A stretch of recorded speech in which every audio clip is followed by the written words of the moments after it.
ओम ह्रीं अर्हं रणमो चिनाड़म।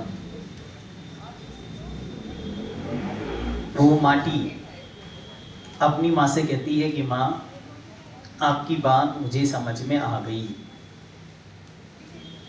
आपने जो बोला वो मुझे बहुत अच्छा लगा और मैंने उसे अच्छे से समझ लिया, लेकिन व्हाट टू डू, करना क्या है ये मुझे समझ नहीं आया।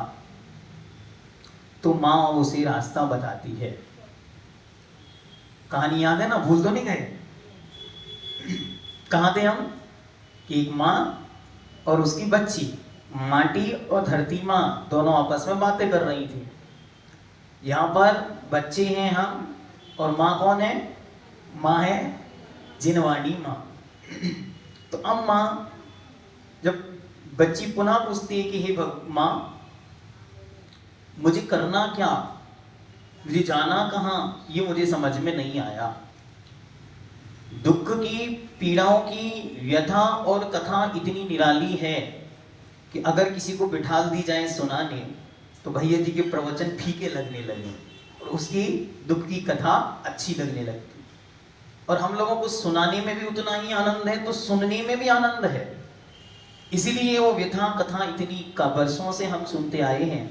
इसलिए भगवान कुंद कुंद देव ने लिखा कि सुध परिचिदान भूदा संवत्स भी काम भोग बंद कहा एयत्तस्सु विलंबो नवरी सुलभो बिहत्तस्य।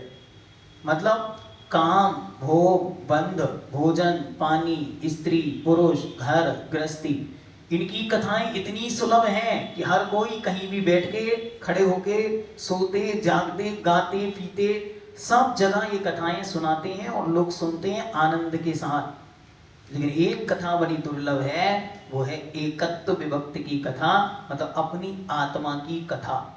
इसको सुनाने वाले भी दुर्लभ हैं और सुनने वाले भी उससे ज्यादा दुर्लभ हैं। मानो सुनाने वाला आके बैठ जाए और सुनने वाला नहीं आए तो किसको सुनाए? तो सुनाने वाले दुर्लभ हैं तो सुनने वाले दुर्लभ हैं, तो उसको जो सुनाया उसको गुनने वाले, उसके अनुसार चलने वाले और भी दुर्लभ हैं। तो ऐसे ही वो माँ जब उस बच्ची की बात को समझ गई तो उसे कहती है कि बेटा, आज तुमने ये जान लिया कि जीवन में पतन कैसे हुआ, तो मतलब तुम्हारी विकास की यात्रा शुरू हो गई। मतलब अगर हमको ये समझ में आ गया कि ये रास्ता नीचे की ओर जाता है, बस अब इस रास्ते से नहीं जाना, इतनी शुरुआत करनी है। क्योंकि जब तक हम उसी उसी विचार पर, उसी उसी भावों पर, उसी भावनाओं में, उसी चिंतन में डूबे रहेंगे, तब तक अगले नए के लिए स्थान बनेगा ही नहीं। इसलिए नए के लिए स्थान बनाने के लिए पहले से लगी हुई उस खरपतवार को दूर करना अनिवार्य है। इसलिए हे बच्चा, हे बेटा, तुमने जो ये जान लिया कि जो आज तक तुम सोचते आए हो, आज तक तुम विचार करते आए हो, आज तक जो कुछ फीलिंग्स अंदर में भरी हुई हैं, सबसे पहले उस फीलिंग्स को बाहर निकालने के लिए प्रयास करने का मन बना लिया है। ये तुमने फर्स्ट स्टेप पार कर लिया है, तुमने अपने डाउनफॉल का एक स्टेप ऊपर आ गए हो। माँ आगे क्या करना है? तो माँ कहती है बेटा, रास्ते पर चलना है। कैसा होगा रास्ता?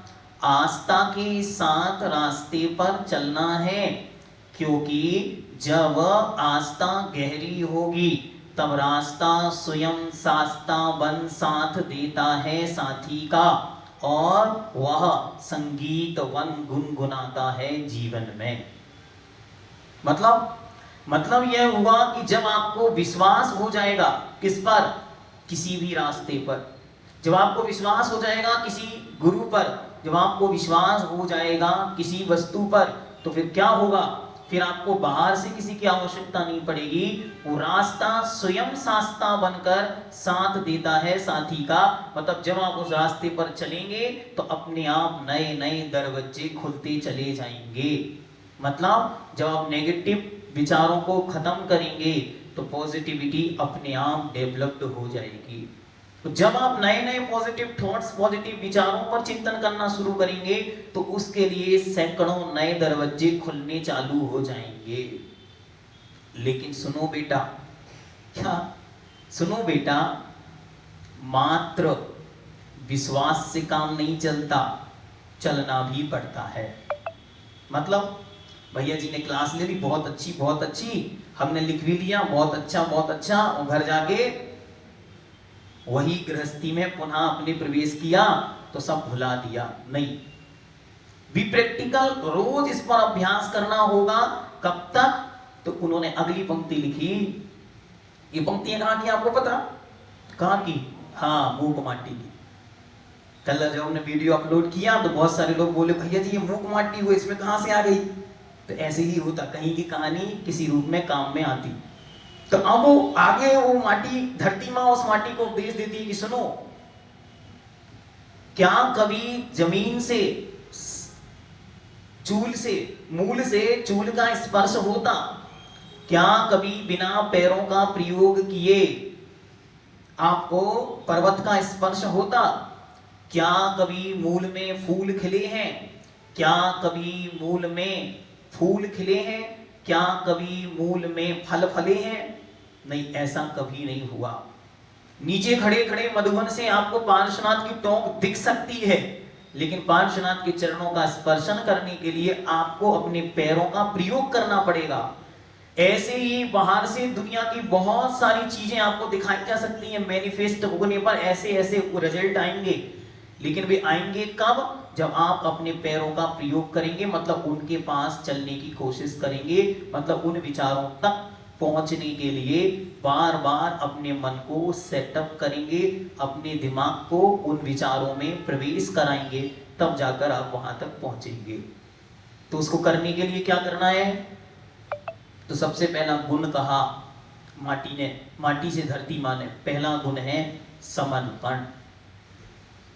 क्या गुण है? समर्पण। तुम्हें समर्पित होना होगा। किसके आगे? गुरु के आगे। जो अब कुंभकार आ रहा है उसके आगे समर्पित होना होगा। और हम सबको समर्पित किसके आगे होना होगा? अपने इस आत्मा के आगे। उससे पूछना कि तुमको क्या चाहिए, तुम्हें क्या बनना है। तो पहला गुण है समर्पण। और समर्पण ऐसा होता है कि उसे किसी और की आवश्यकता नहीं है बाहर से। बस समर्पित हो जाने के बाद उसे पता चल जाएगा कि उसका रास्ता क्या है। समर्पण में कोई शर्त नहीं होती कि कितने बजे करना है, कितने दिन करना है। नहीं, एक बार समर्पित हो गया, अब जीवन पर्यंत उनका हो गया। तो एक बार अपने प्रति समर्पित हो गया, डेडिकेट हो गया अपने लिए। अब कोई लिमिटेशन नहीं है कि भावनाएं कितने दिन भानी है, कितने दिन कितने बजे उठकर भानी है। नहीं, जितने बजे जागृति आएगी, जितने बजे मैं दुनिया के कार्यों से, प्रपंचों से बाहर आऊंगी, जितने बजे मैं फ्री बैठूंगा, उतने बजे मेरे दिमाग में वापस ये थॉट आ जाएगा कि मुझे मेरे पर कुछ काम करना है। ये इसका नाम है समर्पण। समर्पण टाइम नहीं देखता, समर्पण व्यक्ति नहीं देखता कि किसके साथ क्या व्यवहार करना है। वो हमेशा हरदम अच्छे और अच्छे के लिए करने का प्रयास करता है। तो पहला काम है समर्पण। किसके प्रति? अपने प्रति। तो अपने प्रति डेडिकेट आपको रहना है हमेशा। किसी के यहाँ शादी है तो हम क्या करते? सबसे पहले किसको भूल जाते? अपने आप को। सबको देखेंगे, आप कैसे हैं, आप कैसे हैं, आप कैसे हैं, इसने क्या पहना, उसने क्या पहना, सब करेगा, लेकिन वो ये भूल जाएगा कि एक यहाँ पे मैं नाम का भी कोई प्रेजेंस है। तो सबसे पहले आपको फोकस करना है अपने ऊपर कि हमें अपने आप को कैसे रखना है। कैसा भी एनवायरमेंट हो, बाहर में किसी को दुखी देखकर हम दुखी हो जाते हैं, बाहर में किसी को सुखी देखकर हम और दुखी हो जाते हैं। होता है ऐसा कि हम दुखी इस बात से नहीं है कि हम कुल्लू मनाली नहीं गए घूमने, हम दुखी इस बात से है कि हमारा पड़ोसी हर साल कहीं कहीं घूमने जा रहा है, तो उसकी फोटो देखकर हम और दुखी हैं। तो हमारा अभी अपने प्रति डेडिकेशन, समर्पण नहीं है, क्योंकि हमें ये नहीं पता कि हमें दुखी कब होना है और कब हंसना है। हम कब हंसते हैं? जब दूसरा गुदगुदी करता है तो हम हंसने लगते हैं। तो ये हमारी हंसी नहीं है, हमारा समर्पण अपने प्रति हो जाने के बाद अपने आप अंतरंग से आनंद की लहर आती है, वो हमें मुस्कान देती है, वो हमें मुस्कान देती है, वो हमारे चेहरे पर आनंद लाती है। इसलिए सबसे पहले हमें अपने आप के प्रति समर्पित होना होगा। ये इट्स माई सोल, दुनिया में एक ही कोना है जिसे हमें साफ करना है, वो है हम खुद। एक ही इमारत है जो हमें जिंदगी में बनानी है, वो है हम खुद। इस जिंदगी में सबसे सुंदर हमें किसी को दिखाना है तो वो है हम खुद। बाकी सब सेकेंडरी। प्राइमरी कौन? मी, माई सेल्फ। उसके अलावा बाकी सबके लिए हम बाद में करेंगे, पहला हमें अपने प्रति करना है। ठीक हो गया समर्पण? सेकंड स्टेप वो कहते हैं बेटा, सेकंड स्टेप पर कृतज्ञता का भाव। सेकंड नंबर आपको कृतज्ञता का भाव रखना है। किसके प्रति? उस गुरु के प्रति, जो कौन है? जो तुम्हें बनाने वाला है। वो मिट्टी है, उस मिट्टी को घड़ा बनना है। कितनी निमित्त आएंगे रास्ते में, कितनों के प्रति कृतज्ञता का भाव व्यक्त करना है। गिनो सुबह से लेकर शाम तक, किस किस के प्रति कृतज्ञता। अब अपनी कहानी पे लौट के आओ वापस। दो कहानियां चल रही हैं। इस तरह मिट्टी है, कुंभकार है, और उसका जीवन है, घड़े तक उसको जाना है। यहाँ हम हैं, हमको भगवान बनना है। बीच का पूरा रास्ता खाली है, आपको क्या करना है वो हमको स्टेप बाय स्टेप लेकर चल रहे हैं। तो दूसरे नंबर पर है कृतज्ञता। किसके प्रति? हर एक निमित्त के प्रति कृतज्ञता का भाव लाना है। उसके पहले एक एक क्षण ये विचार करो, अगर ये ना होता तो हम कहां होते। हम उल्टा सोचते हैं, ये है तो हम यहां आ गए। हम इसके अपोजिट सोचना शुरू करें, ये निमित्त नहीं होता तो हम कहां होते। मतलब अगर मां के गर्भ में आते ही मां के मन में भाव आ जाता कि इसको नहीं जीवन देना है, तो हम कहां होते। जितनी मम्मी के प्रति नेगेटिविटी है ना, वो खत्म हो जाएगी इस बात को सोचते ही कि जिस दिन मैं गर्भ में आया उस दिन मां सोच लेती कि इसके जन्म की आवश्यकता नहीं है, 4 पहले से हैं। तो क्या होता? संतान होती ही नहीं। तो मेरा जीवन किसके आधार था? उस मां के। तो सबसे पहला आभार मैं उस मां को व्यक्त करता हूं जिसने मुझे जन्म दिया। अब जाके सबसे पहले मम्मी को फोन लगाना, और जिनकी मम्मी अभी यहां नहीं है वो क्या करेंगे? वो आंखें बंद करके उनको याद करके उनको आभार व्यक्त करेंगे कि आपने मुझे ये सुंदर सा जीवन दिया। एक कृतज्ञता का भाव उनके प्रति कभी नहीं भाया आपने। कैसे कैसे उस मां ने, सुनो, ये बच्चियां, ये बच्चे कब अपने माता पिता की कीमत समझते हैं? जब वे स्वयं माता और पिता बनते हैं, जब रात रात भर जागते हैं, तब उनको होश आता है कि मम्मी पापा क्या होते, उनकी कीमत क्या होती। तो इसलिए माता पिता के प्रति कृतज्ञता का भाव सबसे पहला भाव, पहले माँ के प्रति कृतज्ञता का भाव से भर जाना है। जितनी शिकायतें आज तक की हैं, जितनी बार आप लड़े हैं बातों बातों में, हंसी और मजाक में, ये हमको नहीं दिया, उनको इतना दे दिया, इनके साथ ये कर दिया, उनको वह किया, इस सब फीलिंग से आज ऊपर उठ के उस माँ को एक बार बोलना कि थैंक यू माँ, धन्यवाद, तुम्हारा आभार इस जीवन के लिए, क्योंकि जो मैं आज हूँ तुम्हारी वजह से हूँ। अन्यथा ना जाने जन्म देकर भी माएँ कचड़े के डिब्बे में फेंककर, नाली के किनारे छोड़कर, अस्पतालों में छोड़कर, अनाथालय में छोड़कर और भाग जाती हैं। ऐसी भी माएँ इस दुनिया में पाई जाती हैं। लेकिन वो माँ कितनी पावन और विशुद्ध परिणामों से साथ होगी जिसने एक जीव के जीवन को 9 महीने तक पत्थर की तरह अपने शरीर पर रखकर पाला है। और फिर उसके बाद जो उसके संघर्ष की यात्रा है, वो जो माँ बनी है वो संघर्ष की यात्रा को समझती है कि कैसे एक एक दिन उस बच्चे को बड़ा किया जाता है। बहुत लंबी व्याख्या हो सकती है, 50 दिन हम केवल माँ के गुणगान गा सकते हैं, लेकिन अभी आगे चलना है, ठीक है। लेकिन आज हमको बस इतना समझना है कि हमारे दिमाग में सेट हो जाए कि शिकायत करने के लिए 1000 रीजंस हो सकते हैं, कारण हो सकते हैं। तुमने ये नहीं किया, तुम काली थी तो हम काले, तुम मोटी थी तो हम मोटे, तुम गधी होशियार नहीं थी तो हम होशियार नहीं हुए। 100 करोड़ रीजन है आपके पास। उनके पास पैसा होता तो हम पैसे वाले होते, वो अच्छी नहीं दिखती थी तो हम अच्छे नहीं दिखते, उनके ओंठ बड़े थे तो हमारे ओंठ बड़े हो गए। 100 करोड़ रीजन है आपके पास उनको बुरा भला कहने के। लेकिन एक रीजन ढूंढकर आज उनके प्रति आभार व्यक्त करना कि तुमने मुझे ये सुंदर सा जीवन दिया। क्लियर? आगे चलें। सेकंड नंबर पर हैं हमारे पिताजी, पापा। पापा के प्रति कृतज्ञता का भाव लाना है अंतरंग में। ये उन तक जाए जरूरी नहीं, लेकिन ये हमारे अंतरंग में इतना विशुद्धि लाएगा, इतना निर्मलता लाएगा, इतनी सुंदरता लाएगा। क्यों लाएगा? क्योंकि एक एक संबंध में मधुरता आएगी। जहां अभी क्या है, क्लेश चल रहा है, जहां अभी गुस्सा है, जहां भय है, कितनी ही जन है जिनने अपने माता पिता से खुलकर कभी बात ही नहीं की होगी, है ना? चाहते तो थे कि पिताजी से कुछ बात करेंगे, लेकिन हो ही नहीं पाई।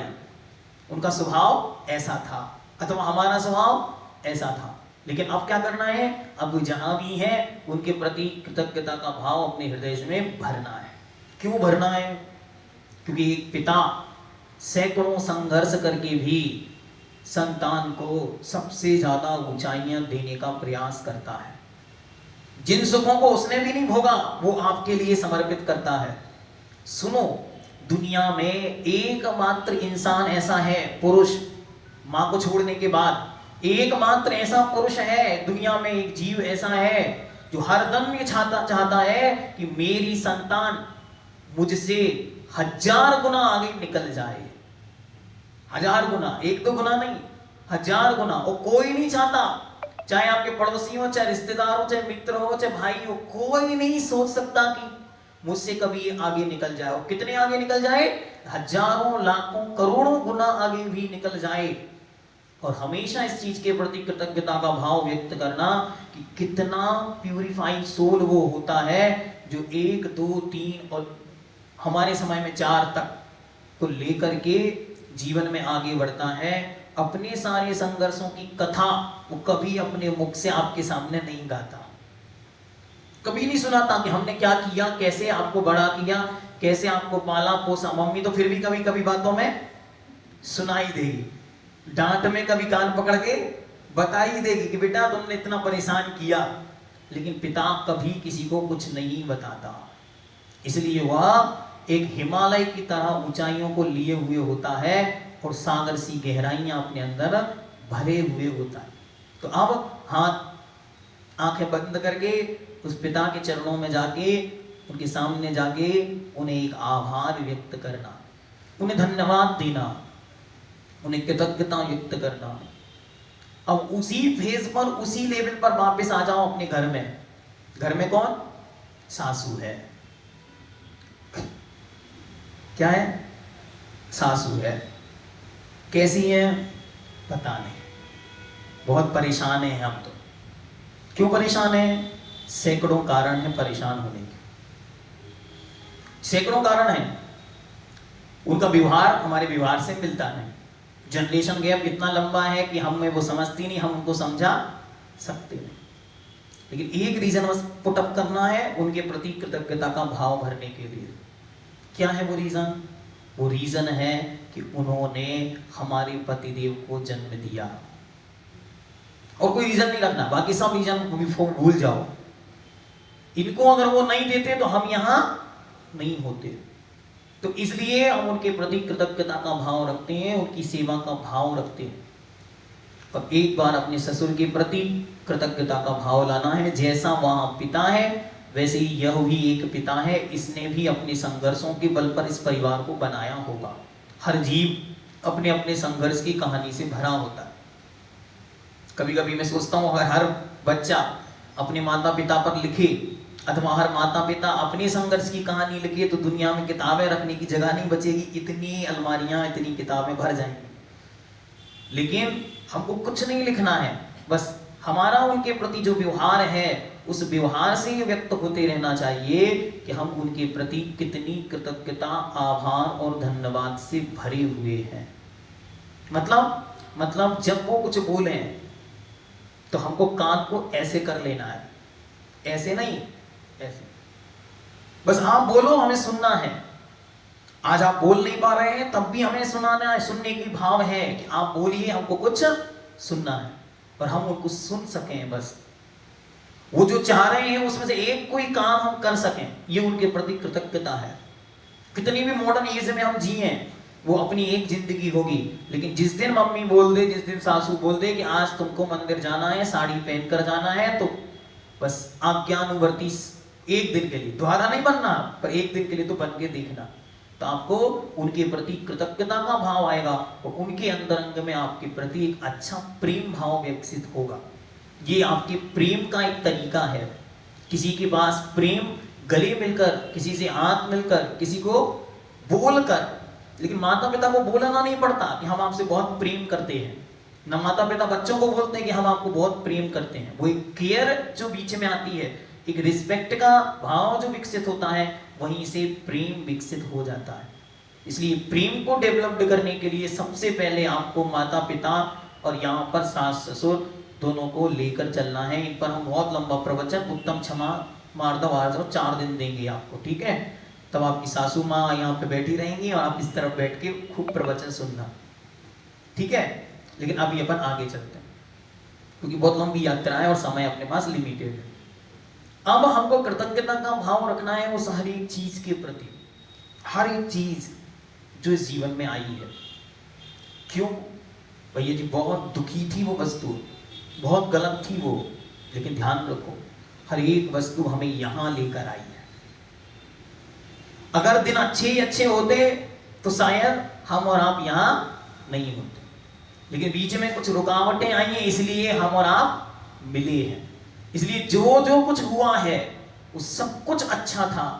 एक बात दिल खोलकर अपने आप से कहना, क्या कहना, कि जो जो हुआ वो अच्छा था, जो हो रहा है वो अच्छा है, और जो होगा वो इससे भी अच्छा है, उससे भी अच्छा होगा। क्योंकि अगर जो कुछ हुआ है वो वैसा नहीं हुआ होता तो हम यहां नहीं होते, और आज जो हो रहा है वो ऐसा नहीं होता तो शायद हमारा कल कुछ और होता। इसलिए एक एक समय दूसरे समय की नींव बना है, एक विचार दूसरे विचार का उत्पादक प्रोडक्ट या बेस बना है। इसलिए हमें एक एक की रिस्पेक्ट करते हुए चलना है। पूज्य गुरुदेव के चरणों में हम लोग बैठे थे। पूज्य गुरुदेव मतलब मुनि पुंगव सुधा सागर जी महाराज, और उन्होंने एक बहुत सुंदर बात कही। उन्होंने क्या कहा, उन्होंने कहा कि जब थाली पर बैठे हो, थाली के ऊपर नहीं, भोजन करने बैठे हो, और उस समय उस थाली में एक रोटी आई और रोटी जली हुई है, ठीक है। अब आपका मुंह कैसा होगा, विचार करो, मुंह कैसा होगा। और वो रोटी किसी और ने बनाई हो तब क्या होगा, और वो रोटी आपकी बहू ने बनाई हो तब क्या होगा। एक एक कंडीशन है। अगर वो रोटी माँ ने बनाई है तो फिर भी सहनीय है, आपने बनाई है तो घुटक जाएगा। लेकिन अगर वो रोटी बहू ने बनाई है तो क्या होगा। अब आप एक एक फीलिंग से गुजर रहे हैं, एक एक फीलिंग के समय अपने विचारों को पकड़ो कि सामने वाला होने पर हमारा निमित्त कैसे बनता है।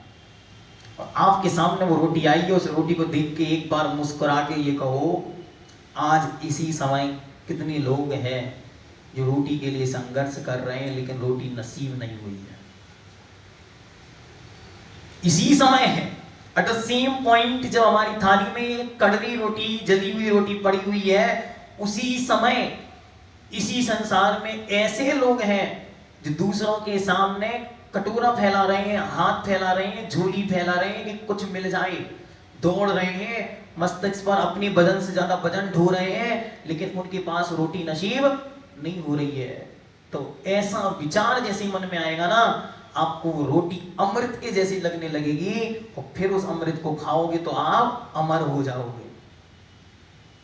तो पूज्य गुरुदेव ने हम लोगों से कहा कि जिस दिन तुम, क्योंकि हम लोग हॉस्टल में रहते थे तो हम लोग तो सब मजाक में ले गए कि महाराज जी इसलिए कह रहे हैं कि आप हॉस्टल की बुराई नहीं करना कहीं जाके, इसलिए जो रोटी आए उसको धन्यवाद देना। लेकिन अब समझ में आता है एक एक दिन जीवन कितना बदल रहा है, एक एक दिन उस रोटी की कीमत बढ़ती चली जाती है। कब, जब कभी याद आती है कि माँ के हाथ की रोटी मिल जाए। आप लोगों को ध्यान रखो, याद करो, कभी कभी लगता होगा और फिर वो रोटी नहीं मिलेगी क्योंकि अब माँ पता नहीं कहाँ है, अथवा है भी या नहीं है, तो याद आएगी कि उनके हाथ की रोटी क्या थी। तो कीमत कब समझ में आ रही है, जब उसका अभाव हो गया। लेकिन जब वो सामने रहे, उस समय यदि उसकी कीमत करोगे तो जीवन भर कभी उसका अभाव नहीं होगा। तो क्या करो, आज से संकल्प कर लो कि जैसे ही सुबह नींद उठे खुले, सबसे पहले अपनी पीठ थपथपाना 3 बार। क्या कहना? धन्यवाद, बच गए। रात भर में कितने निपट गए, अपन क्या बच गए। 3 बार क्या बोलना? सबसे पहले धन्यवाद। किसको धन्यवाद? अपने आप को और ऊपर वाले को, दो को बड़ी शांति से धन्यवाद दो। जैसे ही अपना पैर जमीन पर रखो, उस जमीन को एक बार धन्यवाद दो। भैया जी बहुत टाइम लग जाएगा, इतने में तो हमारी पूरी झाड़ू लग जाएगी, आप इतना काम बता रहे हैं। काम नहीं बता रहे हैं, बस एक बार आपको प्रैक्टिस में लाना होगा। जब लाओगे अपने आप होगा, फिर करना नहीं पड़ेगा। जैसे जमीन पे पैर रखोगे, अपने आप मुख से निकलेगा धन्यवाद, फीलिंग से निकलेगा धन्यवाद। किसके लिए धन्यवाद? वो जमीन जो हम सबको साधे हुए है। कि जमीन 1 डिग्री हिल जाए तो सबके सब बने बनाए 20-20 मंजिल धराशायी हो जाए। इतनी सी घूमनी इसको, इतने 1 डिग्री अपने सेगमेंट पर एक डिग्री खिसकती है। 1 डिग्री बहुत बड़ा बोल रहे हैं हम, 1 डिग्री का भी एक अंश भी खिसकती है तो सब सत्यानाश हो जाता है। वो धरती कितना झेल रही है, उस धरती के प्रति आभार व्यक्त करना। एक एक पानी की बूंद कितनी कीमत है, अभी कीमती समझ में नहीं आ रही है। कब समझ में आएगी? आने वाला समय बताएगा। जैसे ऑक्सीजन की कीमत कब समझ में आई? कोरोना ने बताई। ऐसा कभी फील आया? कभी नहीं आया। कितने की चली गई, बिल भी नहीं बना, कुछ नहीं हुआ। लेकिन जैसे ही कोरोना आया, एक एक श्वास की कीमत समझ में आ गई। ओ भगवान, इतनी महंगी है ये श्वासें हैं। हाँ, इतनी महंगी है, इसकी कीमत समय ने बताई। जब समय बताएगा तो वो पश्चाताप कहलाएगा, वो पनिशमेंट कहलाएगी, और हम सीख जाएंगे तो वही पुरस्कार कहलाएगा। इसलिए हमको हर चीज जो कुछ मिला है, एक एक चीज को फील करो, महसूस करो, तो एक एक चीज को धन्यवाद देने का प्रयास करो। जा जाके नहीं, उनकी केयर कर कर, उनको समझ कर, उनकी यूटिलिटी को महसूस कर कर कि इनकी उपयोगिता क्या है। और एक एक चीज को जब आप महसूस करेंगे, एक एक चीज को जब फील करेंगे, तो आपके अंदर ग्रेटिट्यूड की फीलिंग बढ़ती चली जाएगी। जो लोग कहते हैं हमको याद नहीं होता, वो क्या करते? कभी भी अपनी किताबों से प्रेम नहीं किया।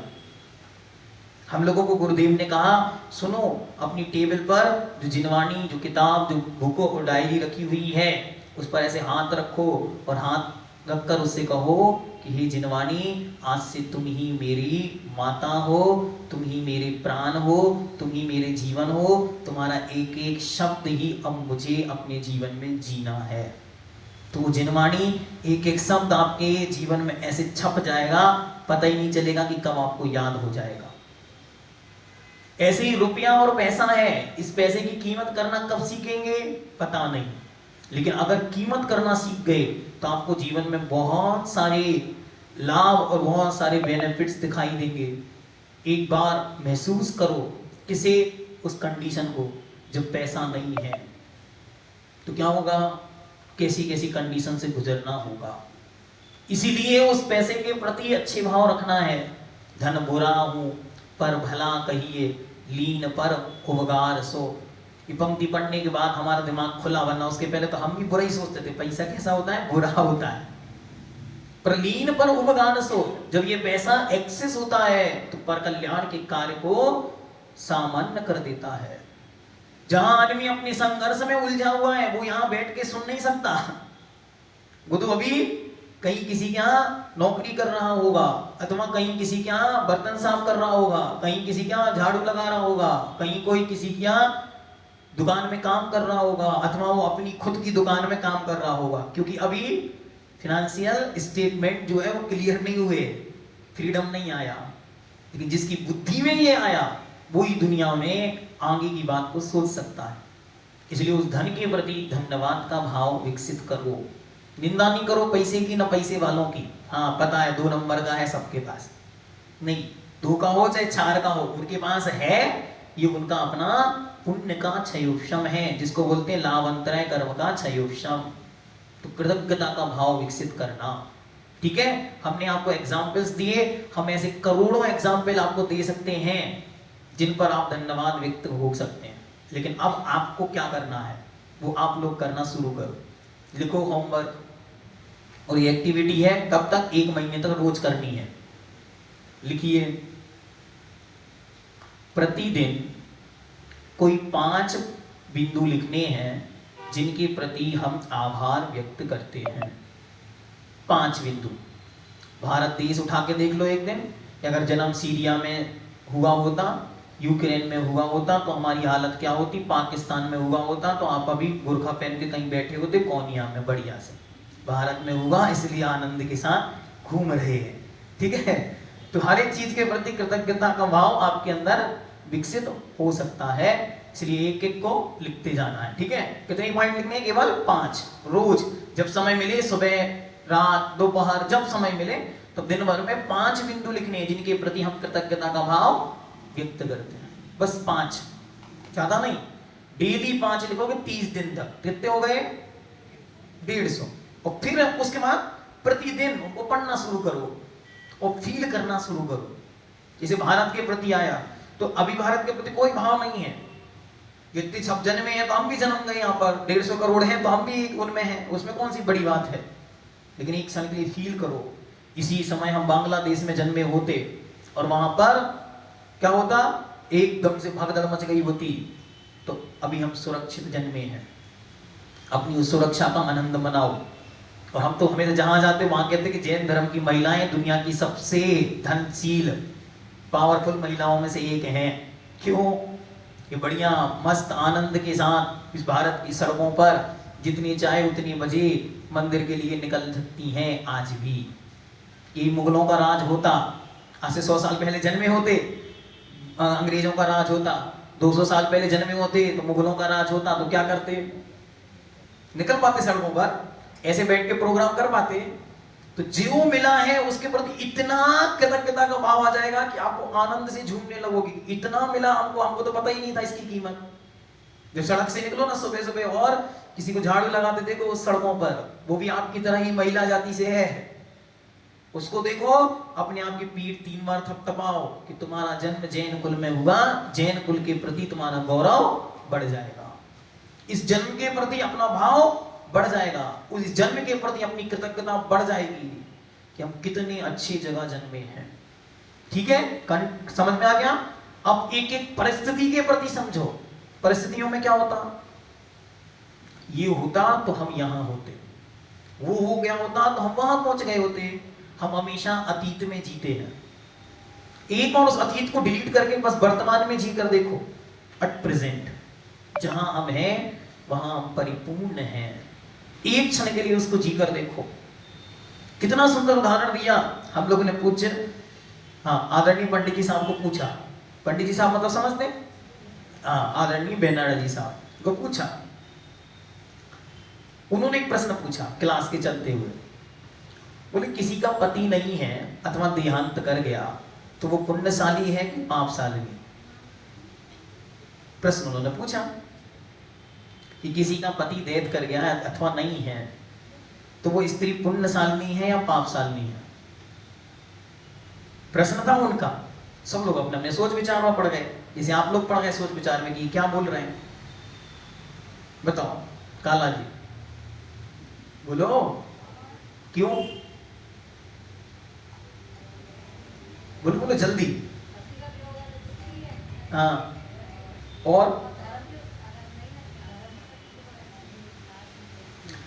हर कंडीशन में बस यही आपको सोचना है।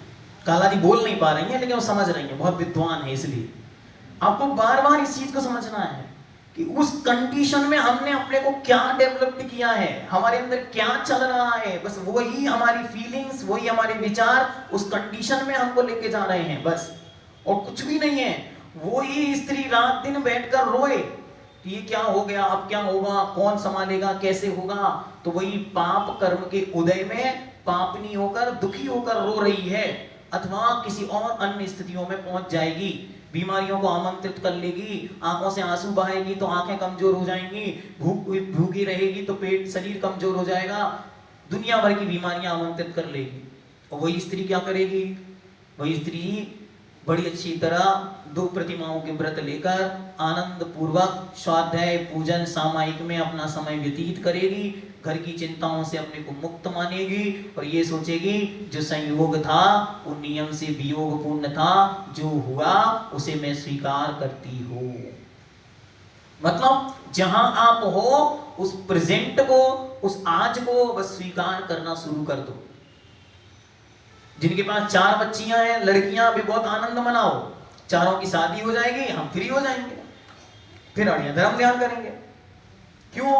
क्योंकि बहुएं आती तो फिर बहुओं की सेवा करो, बहुओं के बच्चों की सेवा करो और उसके बाद मिलना कुछ नहीं। तो कम से कम 4 बेटियां हैं तो रो मत, परेशान नहीं हो, घबराओ नहीं, बल्कि ये सोचो इन चारों की बढ़िया से शादी करने के बाद हम फ्री हो जाएंगे, फिर बढ़िया से धर्म ध्यान करेंगे। किन्हीं के पास बच्चे ही नहीं है भी और फ्री हो जाओ, बड़े शांति के साथ अपने जीवन को यापन करो। कमाने की अब कोई होड़ नहीं, किसके लिए कमाना, कोई आगे पीछे है ही नहीं, उतना ही कमाना जिसमें जीवन का निर्वाह होगा। परिणामों को शांत रखकर अच्छी तरह अपने जीवन को विकसित करो। क्योंकि होड़ किसकी है, कंपटीशन किसका है, बच्चों का है। भाई इसका बच्चा आगे निकल गया, हमारा पीछे है, तो टेंशन है।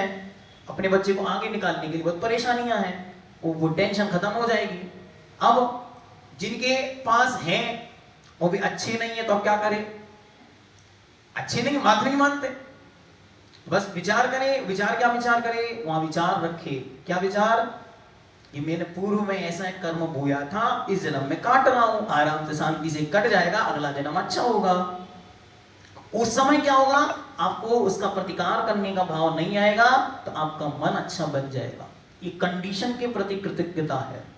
तो हर कंडीशन आपको ये सिखा रही है। आप अमीर हैं, सोचो गरीबों को रोजगार देने के लिए हमारे पास पैसा मिला, कितनों का जीवन हमारे आश्रित हो गया, उनका जीवन अच्छा चल रहा है, तो अमीरी का घमंड कम होगा, उनके जीवन के प्रति सेवा बढ़ जाएगी। गरीब है जीवन, कोई बात नहीं, जो है उसमें आनंद मनाते हुए अपने जीवन को व्यतीत करता है। तो जिसमें है उसके प्रति कृतज्ञता व्यक्त करेगा, वही कंडीशन आगे अच्छी अच्छी होती चली जाएगी। और वहीं रोएगा, गाएगा, घबराएगा तो कुछ अच्छा ज्यादा होने वाला नहीं है। और इसको पूरा कर्म सिद्धांत से लगा के देख देंगे तो वो भी कभी विस्तार से फिर आपको बताएंगे। अभी आगे चलते। नेक्स्ट स्टेप, पहला समर्पण, दूसरा कृतज्ञता और तीसरा है क्षमा। तीसरा क्या है, क्षमा। दुनिया में आप लोग किससे क्षमा मांगते हो, किससे मांगते हो? चलिए हाँ आप बताइए, उषा भाभी किससे क्षमा मांगते हैं? सभी से मांगते, कोई छूटता तो नहीं? पक्का, ठीक, बहुत अच्छे। चलो कासली वाली बताइए, आप किससे मांगते हैं? पक्का? हाँ हाँ, बढ़ जाती है जी, बताइए।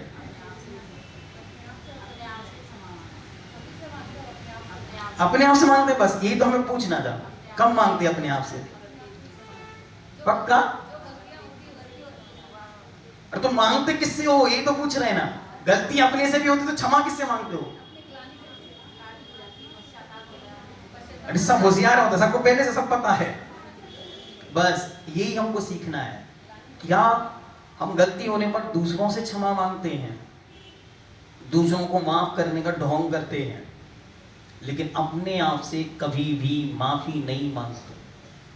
सबसे पहली दुनिया में क्षमा करनी है, माफ करना है तो अपने आप को करना है। सबसे पहली क्षमा, सबसे पहले अपने आप से ये कहना है कि जो कुछ आज तक मैंने किया अथवा मुझसे हुआ वो सब एक अज्ञानता थी, मैं ना समझता, वो गलती उस समय हुई है, उस गलती की मैं आज क्षमा याचना करता हूं। क्योंकि जितना जितना, सुनो बहुत अच्छी तरह बता रहे हैं हम आपको, आप जितने छोटे लेवल के व्यक्ति के साथ रहेंगे आपको उतने ही अनेक प्रकार के बुरे और अपशब्द सुनने को मिलेंगे। और जितना व्यक्ति का ग्रेड बढ़ता जाएगा, चाहे एजुकेशन लेवल हो, चाहे फाइनेंशियल लेवल हो, अथवा उसका मेंटल लेवल हो, स्पिरिचुअल लेवल हो, जितना उसका बढ़ेगा उसके अंदर उतना आनंद बढ़ता जा रहा है, उसके मुख से निकलने वाले शब्द उतने अच्छे होते जा रहे हैं, उसके साथ आपका व्यवहार अच्छा होता चला जाता है। ये क्यों होता आपको पता?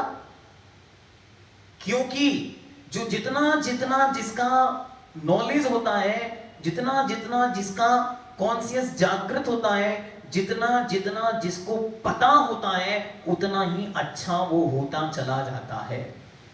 इसलिए यदि सामने वाला बुरा व्यवहार कर रहा है तो आप घबराओ नहीं, वो आपके साथ गलत नहीं कर रहा है, बेचारा खुद परेशान है, वो अपनी परेशानी मिटा रहा है। आपको लग रहा है कि वो हमें परेशान कर रहा है, बिल्कुल परेशान नहीं कर रहा है। तो आप उसके परेशान होने से परेशान मत होइए, बल्कि अपने आप को समझ संभालने की कोशिश कीजिए। और अपने आप को अभी उस पर कोई काम नहीं करना, क्योंकि ये सेशन अभी उस पर काम करने का नहीं है, अभी अपने पे काम चल रहा है, इसलिए उसको लीव इट। अपने आप को संभालो, उसने ऐसा क्यों बोला। एक एग्जांपल देते बहुत अच्छा। आज से 50 साल पहले लड़ाइयां होती थी किसके लिए? जमीन के लिए। भाई भाई से नहीं बोलता था, मकान के लिए। देवरानी जेठानी की लड़ाइयां होती थी सोने और चांदी के लिए, अथवा चम्मच और बर्तनों के लिए। याद है ना? आप लोग भूल तो नहीं गए? 50 साल पहले यही कंडीशन थी। अब वो कंडीशन है क्या? नहीं है। क्यों? क्योंकि लोग फिनेंशियल फिट हो गए। अब लड़ाई क्या है? अब लड़ाई है मेंटल, ईगोइस्टिक प्रॉब्लम हो गई। अब कहां लड़ाई है? अब लड़ाई का लेवल बढ़ गया। कहां से बढ़ा? बदल गया। क्या से बदला? इंटेलिजेंस पावर से। जितना आदमी डेवलप्ड होगा उतनी उसकी तरीके बदल जाएंगे, कंडीशनें बदल जाएंगी। अब बच्चों को आपके पैसे की जरूरत नहीं है। कोई दिल्ली में है, कोई बेंगलोर में है, कोई पुणे में है, कोई अमेरिका चला गया, कोई लंदन चला गया, उसको अब आपके पैसे की जरूरत नहीं है। तो वो अब आप पर ना कोर्ट केस करेगा, ना अपने भाई पर केस करेगा, बल्कि वो स्वतंत्रता से वहां जी रहा है। अब लड़ाई कहां है? अब लड़ाई है मात्र आगे बढ़ने के लिए चल रहा उसका अपना संघर्ष। भाई का फोन नहीं आया तो हमें भी नहीं लगाना, बहन का फोन नहीं आता तो हमें भी नहीं लगाना, उन्होंने हमें स्टेटस पे नहीं रखा तो हमें भी नहीं रखना। अब लड़ाई यहां से चालू है। अब पैसे की लड़ाई नहीं रही, तो लड़ाई बदल गई। तो हमको क्या समझना है इस कंडीशन से? इस कंडीशन से ये समझना है कि जितना जितना जिसका डेवलपमेंट हुआ है, उतनी उतनी उसके संघर्ष कम हुए हैं। इसलिए अपनी जानकारियां बढ़ाने से संघर्ष कम हो जाता है। इसलिए हमको अपने आप को पहले माफ करना है कि हमने अतीत में जानकारी के अभाव में बहुत कुछ किया होगा, पता ही नहीं था ऐसा भी कुछ होता है। किसी को डांट दिया, किसी के साथ व्यवहार कर दिया, उसके बाद याद आया अरे ऐसा नहीं करना चाहिए था, सोचते रहे लेकिन माफ नहीं कर पाए। तो पहले अपने आप को माफ करने का प्रयास करना है। और ये अगर जितना जितना लेवल पर होगा, शांति से आपको रोज 2 मिनट 3 मिनट 5 मिनट सोने के पहले अपने आप से कहो, आज जो कुछ हुआ मैं तुम्हें माफ करता हूँ, कल के लिए एक नया दिन, एक नया सवेरा, एक नई जिंदगी के साथ शुरू करेंगे। आज का लीव इट, बस कल को लेकर, आज का खाता कल लेके नहीं जाना। इतना तो आप कर ही सकते ना। क्यों? रात में निपट गए तो हाथ रुक गया, क्या होगा? कोई वो क्या पकड़ लेगा? कोई हाथ पकड़ लेगा? कुछ नहीं हो सकता। तो इसलिए कम से कम आज का खाता आज तक क्लोज करके जाएंगे ना, तो आज का खाता क्लोज। अब हम शांति से मर तो पाएंगे ना बढ़िया से। तो पहला क्षमा खुद के लिए, ठीक है? दूसरी क्षमा किसके लिए? दूसरी क्षमा उन सबके लिए जो आज तक हमें जीवन में मिले हैं। बचपन के उस दिन से जब हमने जानना, महसूस करना और सबको समझना शुरू किया था, उस दिन से लेकर आज तक के जो जो इंसिडेंट कंडीशंस बने हैं, उन सबको मैं आज बॉस आउट करता हूँ, लीव आउट करता हूँ। मुझे अब उनसे कुछ नहीं कर सकते। क्यों? हम लोग क्या करते हैं? याद करते हैं। कब? तो हमने एक उदाहरण दिया था ना आपको कि एक बार एक व्यक्ति बोला, महाराज जी ये आएंगे तो हम नहीं आएंगे प्रोग्राम में। बहुत अच्छे, मत आओ। नहीं, ऐसा नहीं। क्यों नहीं आओगे? महाराज जी इन्होंने एक बार प्रोग्राम हो रहा था इसी मंदिर में, इसी स्थान पर, और इन्होंने हमसे ऐसा बोला था। क्या क्या बोला था विस्तार में बताओ। उसने एक एक शब्द जैसा जैसा उसने बोला था पूरे शब्द सुना दिए। महाराज जी भी बड़े दंग रह गए, इतना इंटेलिजेंट व्यक्ति, एक एक शब्द उसको याद है जैसे नोट डाउन करा हो किसी डायरी में, तो जबकि कोई डायरी मेंटेन नहीं है, सारा कुछ सुना दिया। कब तक चली थी बहस? महाराज जी 25 से 30 मिनट, टाइमिंग भी याद है, बहुत अच्छी तारीख। महाराज जी इतनी तारीख थी 30 जनवरी 1995, ठीक है, अच्छा बहुत अच्छे, 30 साल बीत गए, आपको 30 साल सब कुछ याद है? हाँ महाराज जी, एक एक दिन हमें याद है, एक एक बात इसकी याद है, सब कुछ याद है। महाराज जी कहते बहुत अच्छी, बहुत अच्छे, बहुत तेज मेमोरी है आपकी, तो आपकी मेमोरी के लिए तो आपको अवार्ड मिलना चाहिए, नोबेल पुरस्कार दे दिया जाए, भारत रत्न दे दिया जाए इसको, तो इतनी तेज बुद्धि है।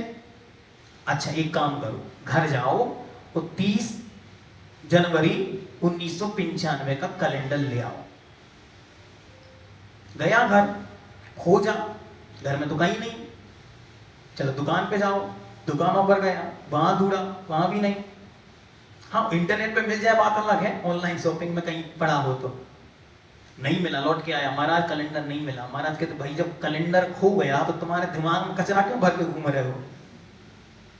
जब वो कैलेंडर नहीं रहा, वो कील नहीं रही, वो कैलेंडर पे बनी हुई तारीख नहीं रही, तो हमारे दिमाग के कैलेंडर में क्या क्या लिखा है, किसने कितने रुपए कब दिए थे, हमको सब याद है।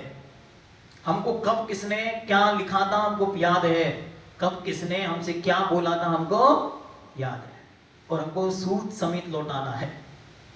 एक एक का लौटाऊंगा, एक एक भी छोड़ूंगा नहीं, बिल्कुल गठान बना के बैठा है। देख लो आप लोग, अभी पलट के देखना अपना अपना, किस किस ने किस किस के प्रति गठान बना के बैठे हैं। कोई भाई के प्रति, तो कोई भाभी के प्रति, तो कोई नदन के प्रति, तो कोई फूफा के, कोई बुआ के, कोई चाची के, कोई मौसी के। मिलने तो मौका हम बताएंगे, क्या बताओगे? तो हमारे साथ ऐसा व्यवहार किए थे। वो उसने जो व्यवहार किया था वो उसकी अज्ञानता है, उसने जो व्यवहार किया था उसके अंदर ना समझी है, वो अभिमान में भरा हुआ है। हमको क्या करना है? हमें उसके अभिमान को पुष्ट नहीं करना है, दूर हटना है, उससे दूर हटकर उसको माफ करना है। मैं ये नहीं कह रहा हूं आप समर्पण कर दो, कोई गलत है और उस गलत के आगे झुकना, बिल्कुल नहीं झुकना है, ऐसे चलना आप, तो हम आपके साथ हैं, कभी भी किसी के अहंकार के आगे झुकना नहीं है, लेकिन उनके अहंकार की अग्नि में अपने को नहीं जलाना। क्या? अपने ईगो को मेंटेन करना आपका अपना कर्तव्य है, लेकिन दूसरे के ईगो में अपनी जिंदगी को बर्बाद करना ये कहीं का भी न्याय नहीं है। ये अन्याय होगा किसका? अपना, अपने आप पर। इसलिए अपने आप पर अपना अन्याय ना हो, इसके लिए अपने आप को ही कंडीशन समझानी है कि उन्होंने जो व्यवहार किया था वो उनका अपना नॉलेज था, उनका ज्ञान था, उनका व्यवहार था, उनका कर्म था। हमें उनके चक्कर में अपना समय खराब नहीं करना। हम उनके बारे में न गलत सोचेंगे, न गलत बोलेंगे, न गलत करेंगे, न गलत प्रचार बनाएंगे। बस यही आपकी क्षमा है। हम लोग क्या करते हैं? क्षमा वाणी के दिन फोन लगा के क्षमा मांग लेंगे, लेकिन दिमाग का कचरा खाली नहीं होता। सच्ची सच्ची बता रहे ना कि क्षमा वाणी के दिन मन करेगा तो क्षमा तो मांग लेगा, गले तो मिल लेगा, हाथ तो मिला लेगा, लेकिन अंतरंग में जो भरा हुआ कचरा है, यहां तक कि शोध में रिसर्च ऐसा कहती है कि अगर वो गुस्सा डीप रूटेड हो जाता है तो कैंसर जैसी बीमारी का कारण बन जाता है। और ऐसे ऐसे गुस्से दिमाग में भरे हुए हैं, छोटी सी बात पर किसी भी कंडीशन में वो आया था और हमारे दिमाग में बसा है। ठीक है, तो पूरी कंडीशन अच्छी तरह समझ करके वो क्यों ऐसा बिहेव किया, क्या कारण था, क्यों ऐसा बोल रहा था, उसकी भावनाएं बता रही हैं कि वो कितना परेशान था, उसकी भावनाएं समझा रही हैं कि उसके अंतरंग में क्या चल रहा है, उसकी जिंदगी में क्या चल रहा है। तो ये उसके शब्द बता रहे हैं कि वो कितना परेशान है। उसकी परेशानी से हम परेशान नहीं होंगे, ये हमारा अपना उपचार है। तो पहला अपने को माफ करना, दूसरा हर एक कंडीशन को माफ करना, तीसरा हर एक उस व्यक्ति को जिसके साथ आज तक हम जुड़े हैं उन सबको माफ करना। हर एक कंडीशन को समझो। एक एज होती है, वे मित्र जो कल लड़ते थे आज धूड़े से नहीं मिलते, दिया लेके ढूंढने जाओ तो पता नहीं कहां गए। आप लोगों को पता आपके साथ में पढ़ने वाले लोग कहां गए? एक आध दो चार बहुत क्लोज वाले होंगे तो पता होंगे, वो कल उन्हीं के साथ बैठ के घंटों बहस करते थे, वो सब धीरे धीरे समय के साथ लुप्त हो गए। ऐसे ही होगा ये जीवन कि जिनके साथ बैठ करके आज आप बहस कर रहे हैं, एक दूसरे को दुनिया भर की बातें सुन रहे हैं, सुना रहे हैं, समझ रहे हैं, समझा रहे हैं, वे भी कल यहाँ नहीं होंगे। आप अगली यात्रा पर चले जाएंगे, वे अपनी यात्रा पर चले जाएंगे, और साथ चला जाएगा हमारा संस्कार, वो फीलिंग्स। अगर ज्यादा हो गई तो अगले जन्म में आप पारसनाथ बनेंगे, वो कमट बन जाएंगे, बस यही चलेगा। अथवा आप सीता बन जाओगे तो वो रावण बन जाएंगे।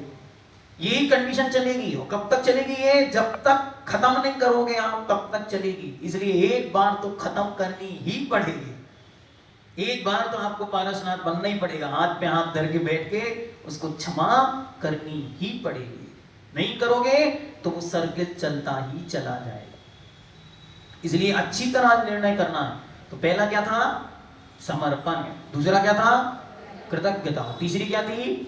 क्षमा। अब चौथा और अंतिम आज के लिए, फिर कभी आगे मिलेंगे तब आगे बताएंगे। लास्ट है, लास्ट के बीच में दो और है, लेकिन हम 2 स्टेप पे चर्चा नहीं करेंगे, बस लिख लीजिए। पहला है संकल्प। पहला मतलब चौथा, संकल्प। संकल्प मतलब हमको अपने आप को एक पॉजिटिव वे में डेवलप करना है, तो उस संकल्प को अपने सामने रखना है। मतलब जैसा हमको बनना है, हमें बार बार अपने को वैसा याद दिलाना है, बार बार। जैसे बहुत तेज गुस्सा हमको आता है, हम चिड़चिड़े स्वभाव के हो गए हैं, तो हमको अपने आप को याद दिलाना है कि मुझे शांत रहना है। मुझे पता है कि मुझे अहंकार बहुत आता है और अहंकार में ऊट पटांग बोलना चालू कर देता हूं, तो मुझे याद दिलाना है कि मुझे विनम्र रहना है, मुझे शांत रहना है। मुझे पता है कि मैं थोड़ी सी कोई गलत व्यवहार किसी का देखता हूं तो उसे डांटने लगता हूं, तो अब मुझे डांटना नहीं है। तो जो चीज हमें बदलनी है उसके प्रति हमको एक संकल्प लाके रखना है। इसका एक्सप्लेनेशन हम ज्यादा नहीं कर रहे हैं, हम अगले स्टेप पर चल रहे हैं, ठीक है। और लास्ट वन है मेडिटेशन, ध्यान। बस इसको करके आज अपन लोग अपना सत्र पूर्ण करें, ठीक है। हाँ, बीच में 2 है, एक ये हो गया संकल्प, और संकल्प के बाद है प्रार्थना। उसके लिए भी प्रार्थना और अपने लिए भी प्रार्थना। प्रार्थना पहले, फिर उसके बाद ध्यान। पहले लिखो प्रार्थना। प्रार्थना मतलब सुप्रीम पावर जो कोई भी है, भगवान के रूप में, अरिहंत के रूप में, अथवा कोई प्रतिमा के रूप में, जो भी आप जिससे जुड़े हैं, गुरु के रूप में, उनके पास जाकर अपनी वेलफेयर, अपनी उन्नति के लिए प्रार्थना करना कि हे भगवान, हमें आपके जैसा बनना है, रास्ता बताओ। हे भगवान, आप अनंत ज्ञानी हो, थोड़े से ज्ञान की एक रोशनी हमको भी दे दो। हे भगवान, आपके पास इतना बड़ा वैभव और साम्राज्य है, उसका एक टुकड़ा हमको भी दे दो। इसको कहते हैं जिन गुण संपत्ति हो मध्यम, आपके गुणों की संपत्ति हमको मिल जाए। कोई भी प्रार्थना हो सकती है। प्रार्थना कोई बहुत बड़ी नहीं कि 1 घंटे तक आपको गानी है। शांति से आंखें बंद करके जहां बैठे हो वही भगवान को स्मरण में ला करके, हे भगवान, जो आपका आज है वो हमारा कल हो, ये भी प्रार्थना है। हे भगवान, जो आपके पास है वो ऐसा सुख हमको हो। देखो कितनी अच्छी से प्रार्थना होती है। भगवान के चेहरे को देखा, उनकी आंखों को देखो, और देखते ही भगवान से कहो क्या कि निरखो अंग अंग जिनवर की, जिनसे जल की शांति अपार, नयन त्वय जिनवर कहे देखा सवे संसार, अवनिजे आत्म देख ले जो 3 जगत में सार, कि निरखो अंग अंग जिनवर के, जिनसे जल की शांति अपार। आंखों को देख के, हे भगवान, एक क्षण के लिए ऐसी शक्ति मुझे भी दो कि मैं अपने आप को देख सकूं।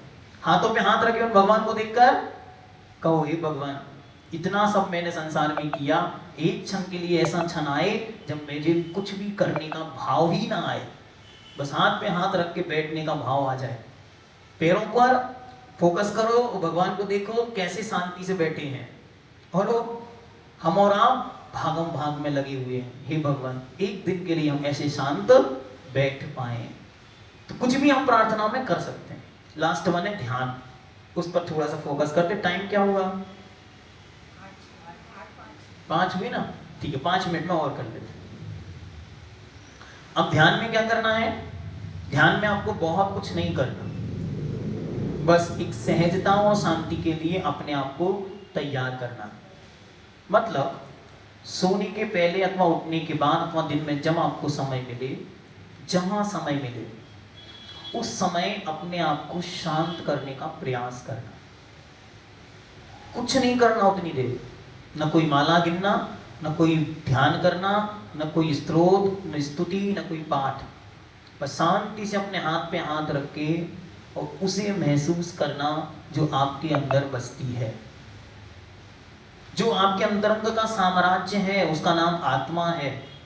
उस आत्मा पर फोकस करना है, उस आत्मा के बारे में विचार करना है, और फिर धीरे से उस आत्मा से ये कहना कि देखो, दुनिया में तो बहुत सारे लोगों ने बहुत सारे प्रकार के प्रयास किए होंगे हमको उठाने के, हमको गिराने के, लेकिन हम जहां पहुंचे वो हमारी अपनी योग्यता थी। अब तुम्हारे अंदर पूरी शक्ति है कि तुम अपने आप को जहां ले जाना चाहते हो वहां तक ले जा सकते हो। इसलिए अब तुम्हें पूरा काम करना है, हमारा पूरा साथ देना है। जो हम करना चाहते हैं उस काम के लिए उस आत्मा से सेल्फ सजेशन, सेल्फ टॉकिंग, इसको बोलते हैं ऑटो सजेशन, उसको बार बार पिंच करो, उसको बार बार समझाओ कि हमको क्या करना है, हमको क्या बनना है, हमको कहाँ जाना है, हमको कैसे रहना है, हमको कैसे बिहेव करना है।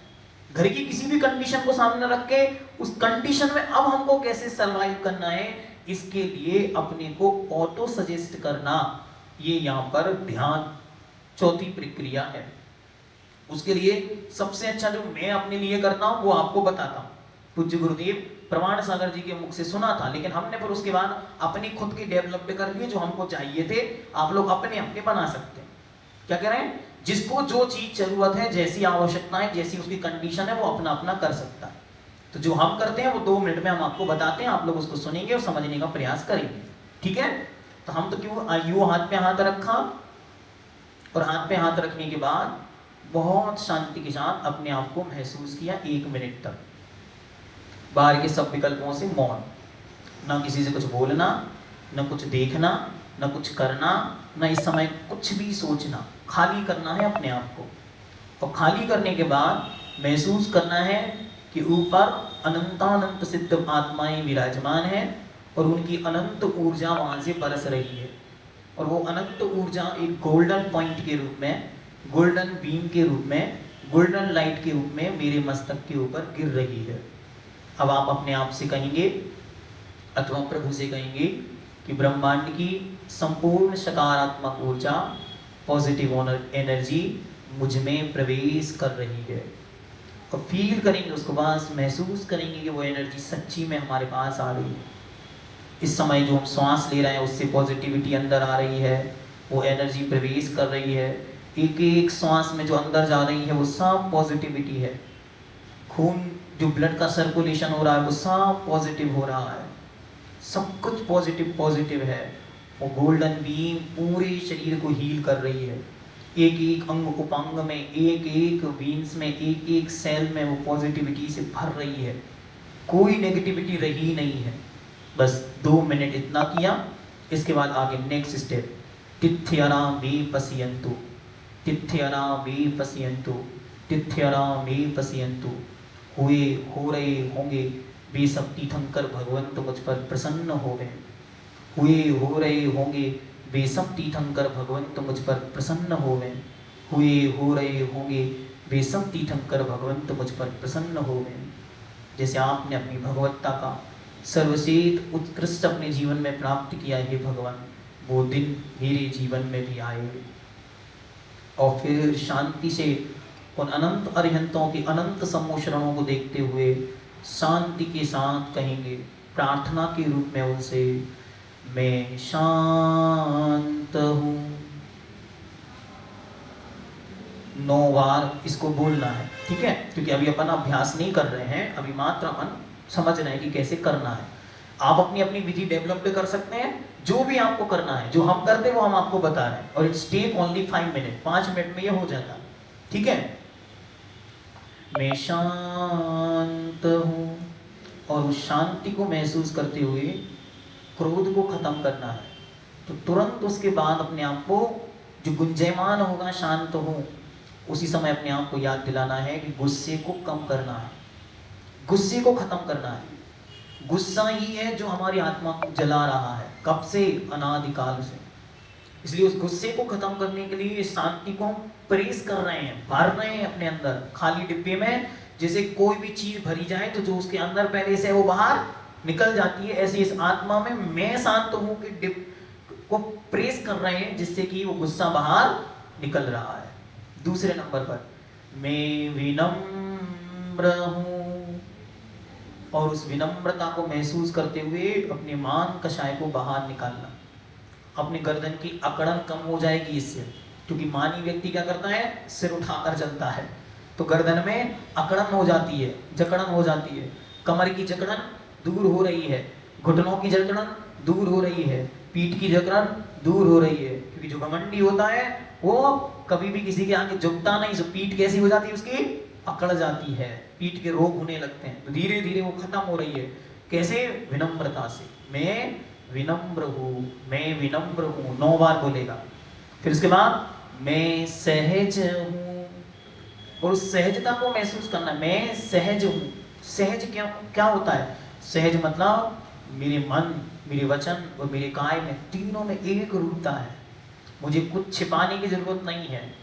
अब किसी से कुछ भी छिपा नहीं है, सब कुछ एक ओपन बुक की तरह खुला हुआ जीवन है। कोई भी अपराध से अब मैं डरता नहीं हूँ, होना था वो हो गया, अब उसके लिए मुझे घबराने की जरूरत नहीं है। आने वाले समय से मुझे कोई डर नहीं है, क्योंकि जो होना होगा वो होगा, उसे हम बदलने की सामर्थ्य नहीं रखते। इसलिए हम सहजता से, शांति के साथ अब वर्तमान का आनंद लेने वाले हैं।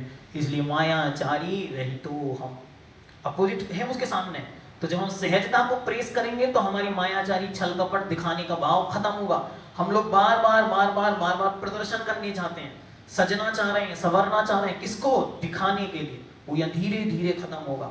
कोई भी नहीं, सहज जो है सो है, जो है सो है, जहां है वहां है। बस सहजता का आनंद है। बस 9 बार सहजता को महसूस करना। फिर उसके बाद नेक्स्ट, और मैं पवित्र हूँ, ये उसके साथ आप ऐड कर सकते हैं। मैं पवित्र आत्मा हूँ, और उस पवित्रता को 9 बार बोलते हुए महसूस करना कि लोभ कषाय रहितो हम। मेरी गिद्धता कम हो रही है, पानी पानी की चाहत कम हो रही है, इकट्ठा करने की चाहत कम हो रही है, और बहुत सारा जो कुछ भी कचरा दिमाग में, जीवन में भरा हुआ है, वो सब खाली हो रहा है। और मैं पवित्र हो रहा हूँ, मैं निर्मल हो रहा हूँ। जैसे गंदगी पर कोई पानी डालता है, उसे साफ करना है, ऐसे ही मैं इस पवित्रता के पानी से अपने अंतरंग की गंदगी को दूर कर रहा हूँ।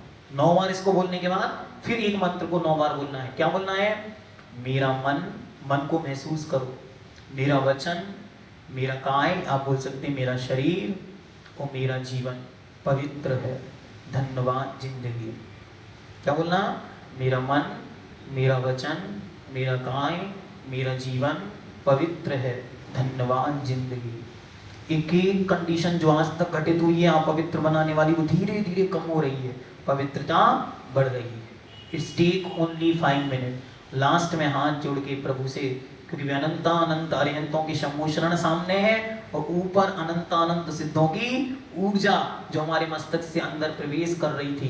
तो उन अनंत अरिहंतों और अनंत सिद्धों के प्रति अनंत कृतज्ञता, अनंत आभार, अनंत धन्यवाद पूर्वक अनंत अनंत बार नमोस्तु नमोस्तु नमोस्तु। शुरुआत में ही आपको 5 से 7 मिनट का समय लेगा, 10 मिनट भी ले सकता है, क्योंकि जैसे जैसे प्रैक्टिस में बढ़ता जाए। कब करना है? हम कब करते हैं? हम केवल 2 मिनट का समय, 5 मिनट का समय लेंगे। कब लेंगे? कोई भी क्रिया करते समय। जैसे मंदिर आए ना, भगवान के सामने दर्शन करने के लिए खड़े हुए, एक कोने में जहाँ कम लोग जाते हैं, वहाँ आदिनाथ भगवान के बासचंद्र, ये बाहुबली भगवान के कोने में जाके खड़े हो गए, शांति से वहाँ भगवान के सामने अपनी प्रार्थना की और अपनी जगह पे जाके बैठ गए। अथवा पूजन करने बैठे तो सामूहिक पूजन हो तो सामूहिक में अपना सामूहिक करना अलग विषय, लेकिन अकेली बैठे तो हम कब करते हैं? जब तीर्थंकर विश्वानः स्वस्ति अजितानः स्वस्ति बोला, लास्ट में तिथ्यरा मी पसियंतु से शुरू किया और 5 मिनट के अंदर ये पूरा इतना काम हमारा हो जाता। आप सब भी इसको प्रयास करने की कोशिश करो। अगर आप 15 दिन भी इसको कंटिन्यू करेंगे, टाइम भी, आपको बहुत सारा बेनिफिट देखने को मिलेगा और आपको लगेगा कि हमने अपने जीवन में बहुत अच्छा कुछ गेन किया। क्योंकि 4 कषाय ही 4 दुश्मन हैं, धीरे धीरे खत्म करने हैं। वही संघर्ष है, वही यात्रा है। चाहे मुनि बने, चाहे व्रती बने और चाहे शतग्रस्त बने, काषायों पर ही विजय प्राप्त करनी है। और नहीं हुई विजय प्राप्त तो सब कुछ खाली खाली है, ऐसा जानना। ठीक है, आज के लिए पर्याप्त से भी हमको लगता बहुत ज़्यादा। ठीक है, सब कुछ हमने समेटने का प्रयास किया क्योंकि समय था केवल 2 दिन। ठीक है, लेकिन अब हम लोग फिर कभी जब मिलेंगे तो इसी विषय को आगे और रखने का प्रयास करेंगे। जैनम जयतु शासनम।